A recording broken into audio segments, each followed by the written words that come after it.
여러분 참 푸르름이 더해가는 5월의 첫 주일입니다. 원래 우리가 5월 첫 주가 되면 자녀 주일로 또 둘째 주에는 어버이 주일로 함께 우리가 구별해서 지켰는데요.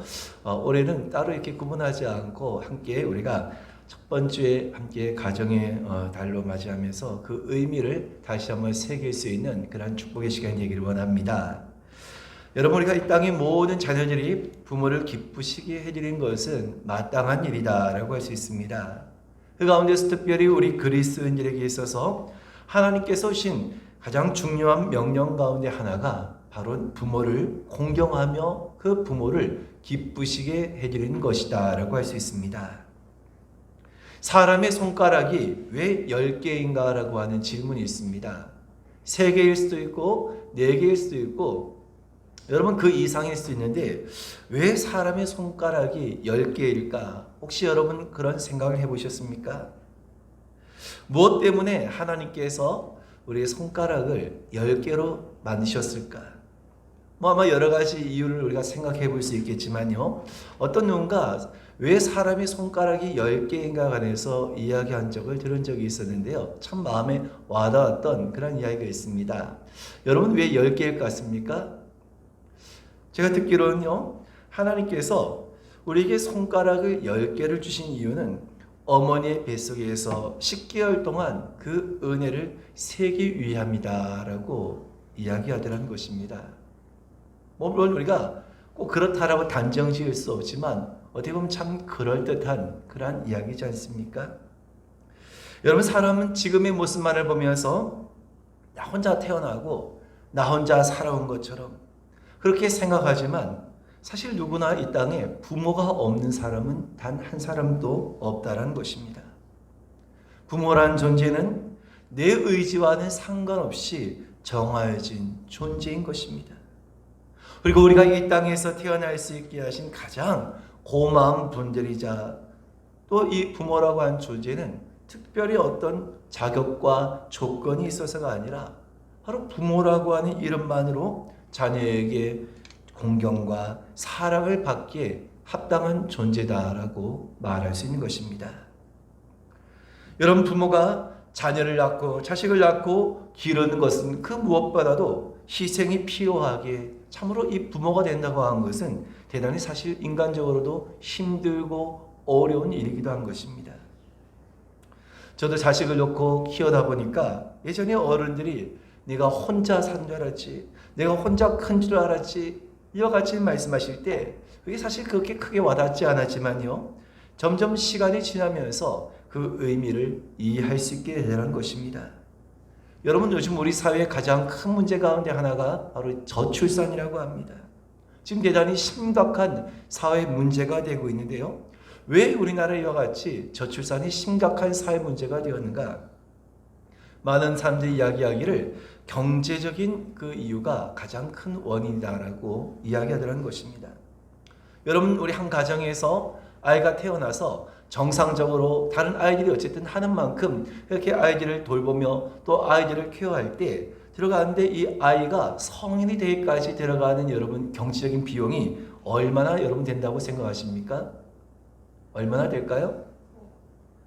예, 5억은 굉장히 좋은 환경, 더 좋은 환경이고요. 그냥 일반적인 가정에서 일반적인 어떤 아이들이 있을 때 한 아이당 2억에서 3억 정도의 그런 경제적인 비용이 된다는 것입니다. 그러니까 여러분, 사실 부부가 아이를 갖기로 결심할 때부터 이미 어쩌면 자신들의 희생을 각오한 것이다라고도 할 수 있다는 것입니다. 경제적인 뿐만 아니라 아이가 아플 때에는 밤새 한숨도 자지 못했던 날이 헤아릴 수가 없습니다. 자녀를 위해서라면 어떤 희생도 그 무엇도 아끼지 않은 그런 부모의 희생이 있었기 때문에 사실 오늘 저와 여러분 모두가 이 자리에까지 이룰 수 있게 되었다는 사실을 믿으시길 바랍니다. 여러분, 우리는 부모에게 어떤 문제가 있거나 혹은 자녀에게 어떤 문제가 있다고 생각될 때 주변이 어려움이 없는, 주변에 별 문제가 없는 그런 부러워할 만한 가정들을 바라보면서 마음속에 부러움을 품을 때가 있다는 것입니다. 보니까 물질적으로도 어려움이 없어 보이고 또 부모나 자식으로 인해서 속을 썩이는 것도 보지 못하리라는 것입니다. 하는 일마다 다 잘 되어지는 것 같습니다. 하지만 여러분, 문제 없는 가정은 없다라고 하는 말이 있는 것처럼 우리가 겉으로 보았을 때 참 저 가정은 부족함이 없겠다. 저 가정은 어떻게 저렇게 잘 살고 잘 될 수 있을까? 그렇게 느끼는 가정들도 그 가정의 내면을 들여다보면 저마다 여러 가지 크고 작은 문제를 안고 있는 가정들이 대부분이라는 것입니다. 사실 문제 없는 가정이 없다는 것입니다. 여러분, 그런 의미에서 한번 저를 따라서 해보시기 바랍니다. 우리 가정이 제일 행복하다. 다시 해볼까요? 시작. 우리 가정이 제일 행복하다. 할렐루야. 여러분 믿으십니까? 다른 가정을 볼 것이 아니라 내 가정, 우리 가정이 가장 행복하다는 것입니다. 여러분, 오늘 특별히 우리가 가정의 달을 맞이하면서 다른 어떤 가정을, 다른 어떤 그런 모습을 동경하고 부러워할 것이 아니라 내 가정이 가장 행복하다. 여러분, 이것을 오늘 우리 마음속에 다시 한번 간직할 수 있는 복된 시간이 되시기를 주님의 이름으로 축원을 드립니다. 여러분, 우리 함께 보신 본문의 말씀에 보게 되면 다윗의 이야기가 나오는데요. 여러분, 다윗은 어떤 사람이었습니까? 어린 시절 참으로 많은 어려움과 환난을 겪었지만 마침내 그는 왕의 자리에 오르고 이스라엘을 강대한 나라로 세운 장군이었습니다. 그에게는 부족함이 없는 것처럼 보였지만 오늘 본문의 말씀에는 그러한 그의 가정에 있었던 비극적인 사건을 기록하고 있다는 것입니다. 당시 다윗에게는 여러 여인들을 통하여서 낳은 아들들이 있었는데 문제는 무엇입니까? 이렇게 여러 자식들이 많다 보니까 그로 인한 여러 가지의 문제와 다툼이 끊이지 않았던 것입니다. 특히 그 가운데 암논이라고 하는 첫째 아들이 있었는데 그는 배다른 셋째 아들 압살롬의 여동생이었던 다말을 범하는 악행을 저질렀던 것입니다. 그리고 이 사건이 계기가 되어서 압살롬은 결국 자신의 형을 살해하게 되는데 여러분, 이 사실을 알게 되었을 때 그 아버지 다윗의 마음이 어떠했을까 하는 것입니다. 결국 압살롬은 아버지를 피해서 멀리 도망하게 되었고 세월이 지나고 난 이후에 비록 형제를 죽였던 아들이었지만 다윗은 그 압살롬을 그리워하였고 그의 마음을 읽었던 신하를 통하여서 다시금 압살롬을 만나서 화해의 손길을 내밀게 되었습니다. 그럼 여러분, 압살롬은 어떻게 했습니까? 그 손을 내미는 아버지의 등 뒤에 비수를 꼽았던 것입니다. 아버지를 반역하고 결국 그 아버지 다윗을 죽이려고 했던 것입니다. 그로 말미암아 다윗은 졸지의 아들을 피해서 도망해야 하는 신세가 되고 말았던 것입니다. 여러분, 누군가 믿었던 사람에게 배신을 당하는 것도 참으로 가슴이 찢어질 일인데 자신의 친아들이 낳아주고 길러주던 아들이 자신을 죽이겠다고 달려들었을 때 얼마나 여러분 이것이 기가 막힌 일이겠습니까? 뿐만 아니라 압살롬의 악행은 백주 대낮에 그 지붕에 장막을 치고 왕의 후궁들과 함께 그 백성들 앞에서 동침을 하는 발일륜적인 폐론을 저질렀던 것입니다. 그러니 여러분, 그 다윗의 입장에서 얼마나 그 아들을 통하여서 다윗이 받은 수치와 모멸감이라고 한 것은 이루 말할 수 없는 것이었습니다. 뿐만 아니라 그것으로 다가 아니라 차마 자신의 아들과 싸울 수 없어서 도망하고 있는 다윗에게 수많은 이스라엘 백성들이 등을 돌렸던 것입니다. 한때는 다윗을 향하여서 칭송하며 다윗을 높였던 그 백성들이 다윗을 향하여서 등을 돌립니다. 그 가운데 시므이라고 하는 사람은 다윗에게 저주를 퍼붓습니다. 그때 여러분, 다윗의 심정이 어땠겠습니까? 그러자 주변에 있던 부하들이 이를 참지 못하고 시므이를 죽이려고 했을 때 다윗은 무엇이라고 이야기했습니까? 앞서 사무엘하 16장 11절의 말씀을 우리 한번 같이 읽겠습니다. 시작. 또 다윗이 아비새와 모든 신하들에게 이르되 내 몸에서 난 아들도 내 생명을 해하려 하거든 하물며 이 베냐민 사람이랴 여호와께서 그에게 명령하신 것이니 그가 저주하게 버려두라. 여러분, 다윗은 지금 아들이 자기를 죽이려고 하고 있는데 다른 누가 지금 자신에게 뭐라고 이야기하든지 그게 뭐가 대수냐는 것입니다. 여러분, 다윗은 이와 같이 지금 자신이 처지에 관해서 지금 그 베냐민 사람 시므이가 자신을 향하여서 저주를 퍼붓는 그조차도 여호와께서 그에게 명령하신 것이다 라고 하면서 그냥 그것을 그대로 받아들이는 그 다윗의 모습을 보면서 정말 이 다윗이 얼마나 비참해져 있고 그의 그 마음이 얼마나 참담한가 하는 것을 알 수 있다는 것입니다. 하지만 그럼에도 불구하고 다윗은 하나님을 바라보았던 것입니다. 결국 여러분, 하나님께서 다윗의 그 신앙과 믿음을 따라서 그로 하여금 승리를 얻게 하셨을 때 다윗은 발랑군을 토벌하기 위해서 출정하는 그 신하를 향하여서 그 아비된 심정으로 한 가지의 부탁을 하게 되었던 것입니다. 그것이 무엇이었습니까? 이어서 사무엘하 18장 5절의 말씀을 보겠습니다. 시작. 왕이 요압과 아비새와 이때에게 명령하여 이르되 나를 위하여 젊은 압살롬을 너그러이 대우하라 하니 왕이 압살롬을 위하여 모든 군 지휘관에게 명령할 때 백성들이 다 들으니라. 여러분, 자신을 죽이려고 했던 아들이지만 그럼 불구하고 다윗은 그 신하를 향하여서 무엇을 당부하고 부탁하고 있습니까? 내 아들 압살롬을 너그러이 대해달라는 것입니다. 내 아들 압살롬을 죽이지 말아달라는 것입니다. 이처럼 자신을 죽이려고 했던 자식이었지만 그럼에도 불구하고 그 아들을 살리고자 했던, 오히려 그를 너그럽게 대해주기를 바랬던 것이 바로 아비된 다윗의 마음이자 세상의 모든 부모의 마음이기도 한 것입니다. 그러나 다윗의 이와 같은 부탁과는 다르게 압살롬은 결국 도망하다가 죽임을 당하게 되었는데요. 다윗의 부하들은 다윗이 그를 통하여서 받게 될 충격을 생각하여서 어떤 그 충격을 완충하고자 하는 그런 의도로 두 명의 파발꾼을 다르게 보내게 된 것을 볼 수 있습니다. 그리고 오늘 본문의 말씀은 이제 다윗이 그 파발꾼을 통하여서 아들 압살롬이 죽임을 당했다라고 한 소식을 접하게 되는 장면인 것입니다. 본문에 여러분 29절의 말씀을 같이 한번 읽어보겠습니다. 시작. 왕이 이르되 젊은 압살롬은 잘 있느냐 아니라 아히마아스가 대답하되 요압이 왕이 좀 나를 보낼 때 크게 소동한 것을 보았사오나 무슨 일인지 알지 못하였나이다 하니, 다윗의 관심이 어디 있던 것을 알 수 있습니까? 다윗은 지금 이겼느냐 졌느냐 그것에 관심이 없었던 것입니다.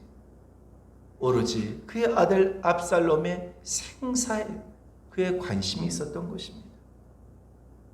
이처럼 다윗은 그 먼저 온 파발꾼을 향하여서 압살롬이 잘해 있냐, 그의 생사를 먼저 물었다고 한 것은 이 다윗의 마음이 어떠한가 한 것을 잘 알 수 있다는 것입니다.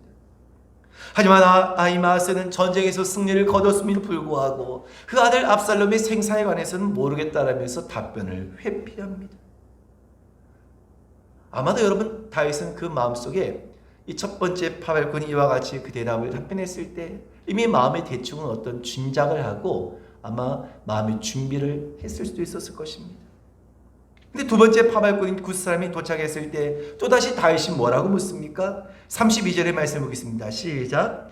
왕이 굿 사람에게 묻되 젊은 압살롬은 잘 있느냐? 굿 사람이 대답하되 내 주 왕의 원수와 일어나서 왕을 대적하는 자들은 다 그 청년과 같이 되기를 원하나이다 하니. 여러분, 굿 사람을 통하여서 보고받은 것이 무엇입니까? 한마디로 압살롬이 죽임을 당하고 말았던 것입니다. 그토록 아들만을 너그럽게 대해달라고 당부했던 다윗이었습니다. 하지만 그의 아들이 이와 같이 죽임을 당하게 됐다는 소식을 듣게 되었을 때 다윗의 반응을 보시기 바랍니다. 우리 한번 33절을 보겠습니다. 시작. 왕의 마음이 심히 아파 문 위층으로 올라가서 우니라. 그가 올라갈 때 말하기를 내 아들 압살롬아, 내 아들 압살롬아, 차라리 내가 너를 대신하여 죽었다면 압살롬 내 아들아, 내 아들아 하였더라. 여러분, 지금 원수 같았던 아들이기도 했지만 그럼에도 불구하고 그 아들 압살롬이 누구보다도 살기를 원했고 누구보다도 자신에게 다시금 돌아오기를 원했던 다윗이 압살롬이 죽었다는 소식을 듣게 되었을 때 한 부모의, 한 아버지의 모습으로 그가 통곡하고 있는 모습을 보시기 바랍니다. 얼마나 오늘 그의 마음이 아팠는지 다윗은 그의 이름을 계속하여서 부르면서 심히 통곡하였다라고 말씀하고 있다는 것입니다. 여러분, 자신을 죽이려고 하였고 그렇게 온갖 모욕과 수치를 안겨주었던 그 아들 압살롬이 죽었다라고 했을 때 그럼에도 불구하고 다윗이 그토록 심히 통곡하며 슬피 울었던 이유가 무엇 때문이겠습니까? 그것은 다른 이유가 있어서가 아니라 바로 다윗이, 바로 그가 압살롬의 아버지였기 때문이었다는 것입니다. 여러분, 아무리 아벨을 능멸한 아들을 할지라도 다윗은 왕으로서가 아니라 아버지로서의 그 본성으로 인하여서 아들의 죽음을 통곡하였던 것입니다. 여러분, 그렇습니다. 효자라고 하든 부르자라고 하든 상관없이 자식을 향한 모든 부모의 심정이 바로 이와 같지 않겠냐는 것입니다. 자식이 어떠하든 부모에게 어떻게 대하든 그 부모의 마음은 그렇지 않다는 것입니다. 예전에 제가 주변에 아는 어떤 분이 이 노후에 어느 정도 이제 살기 위해서 노후에 자금을 모아두셨습니다. 근데 아들이 찾아와가지고 너무 힘들어 죽겠다고 제발 좀 도와달라고 하면서 그 부모님이 노후에 살기 위해서 마련한 그 돈을 계속해서 달라고 쳐오는 것입니다. 주변 사람들은 절대로 주면 안 된다고 그렇게 주변에서 말림에도 불구하고 아니, 아들이 죽겠다고 하는데 어떻게 자식이 죽겠다고 하는데 그 자식이 죽는 것을 그냥 볼 수 있겠냐면서 그 노후를 위해서 모아둔 그 모든 돈을 자식에게 건네준 그런 분을 보았습니다. 자신은 아무 대책이 없으면서 그냥 자식이 정말 힘들 것을 염려하고 안타까워하는 그런 모습을 보면서 참 부모의 마음이라고 한 것이 이런 것이구나라고 하는 생각을 갖게 되는 것입니다. 자신은 아무런 대책이 없으면서도 자식이 힘들고 죽겠다고 하니까 모든 것을 다 내어놓던 것입니다. 하지만 여러분, 나중에는 그런 부모를 그 아들이 어떻게 했을까요? 나몰라라 하더라는 것입니다. 부모는 다 자신이 그 위해서 모아둔 것들을 다 아낌없이 다 내주었는데요. 이후에 그 아들은 부모에 대해서 전혀 책임을 다하지 않고 나몰라라는 모습을 보면서 참 분을 내었던 그런 기억이 있습니다. 부모란 이름 하나로 부모는 늘 자식에게 해주지 못한 것을 인하여서 늘 미안한 마음을 갖고 있는 것이 바로 부모이지만 그에 비해서 여러분, 솔직히 자식들은 어떻습니까?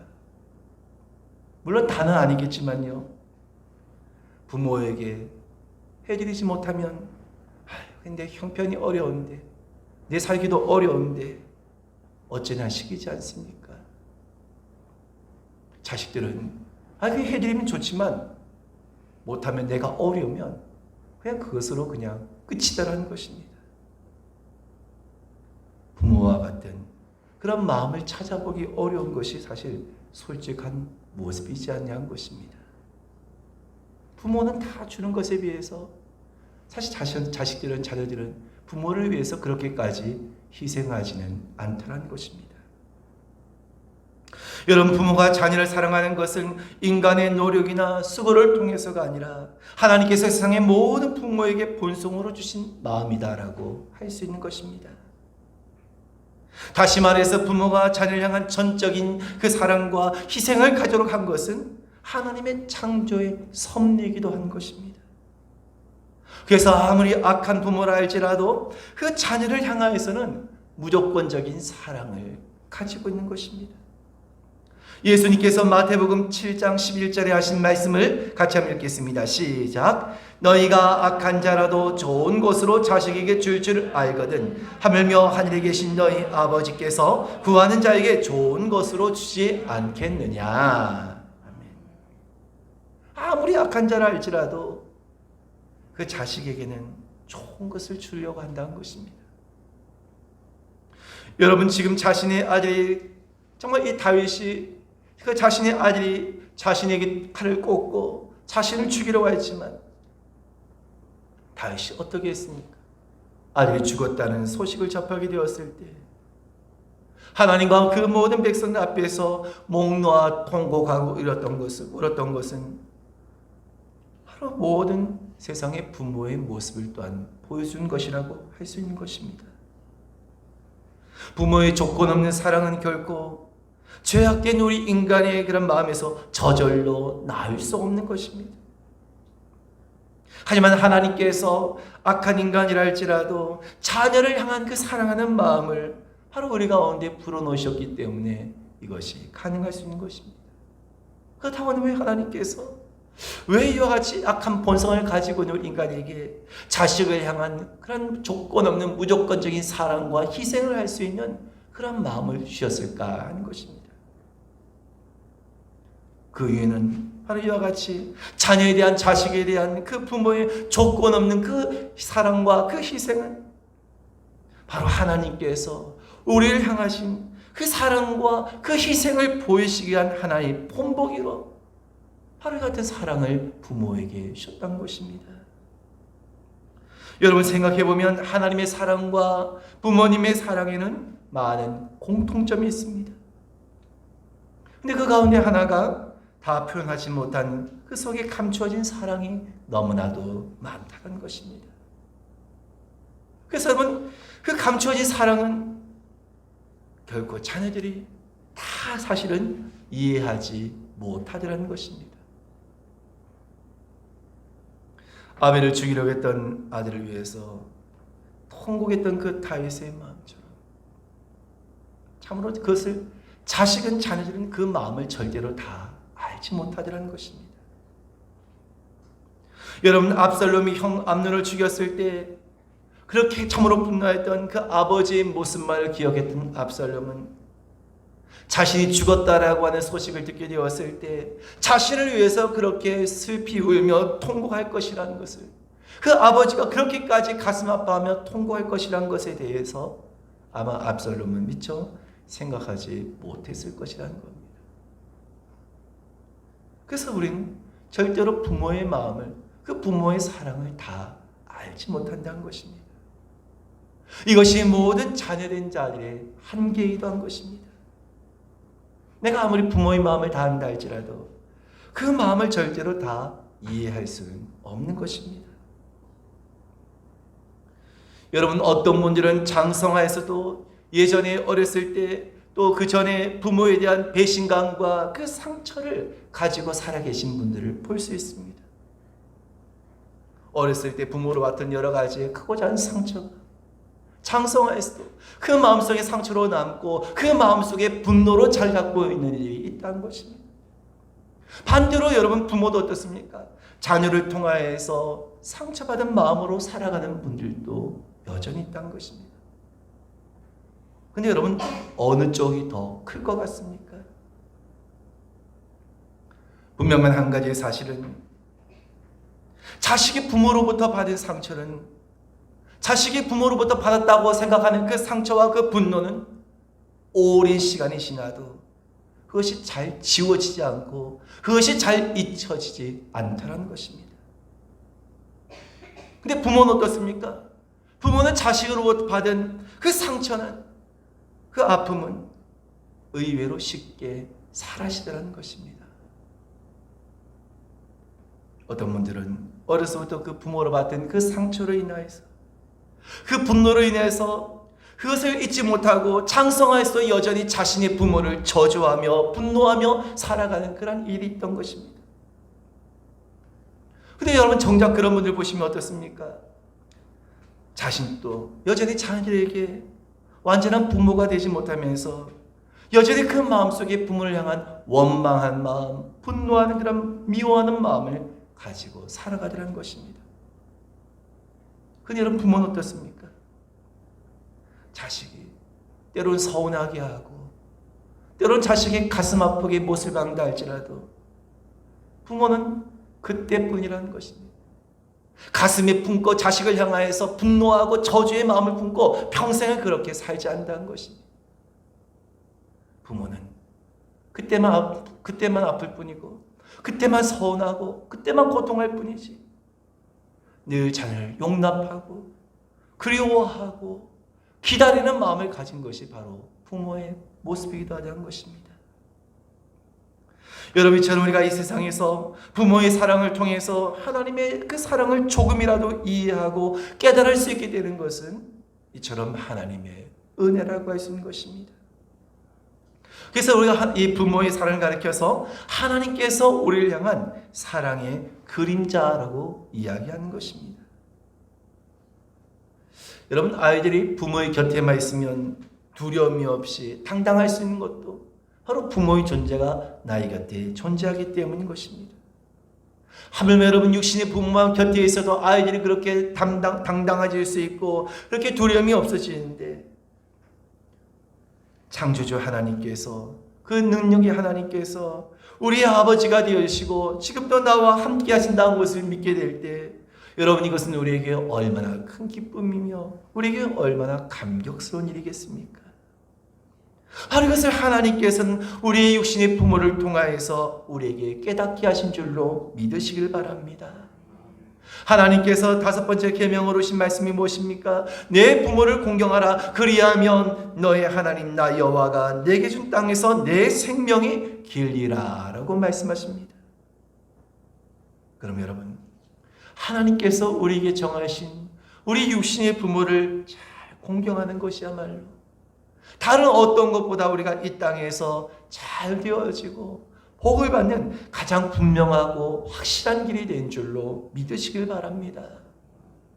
여러분, 하나님께서 가장 원하시고 기뻐하시는 가정은 어떤 가정이겠습니까? 부모는 자녀를 하나님께 주신 것으로 알고 더욱더 자신의 마음대로 주장하지 아니하며 오늘 저들 하나님께 주신 말씀으로 바르게 사랑으로 양육하는 것이며, 자녀들은 하나님께서 하나님을 대신하여서 세우신 그 육신의 부모를 더욱더 잘 공경하며 더욱더 그 부모를 잘 섬기며 순종해야 한다는 것입니다.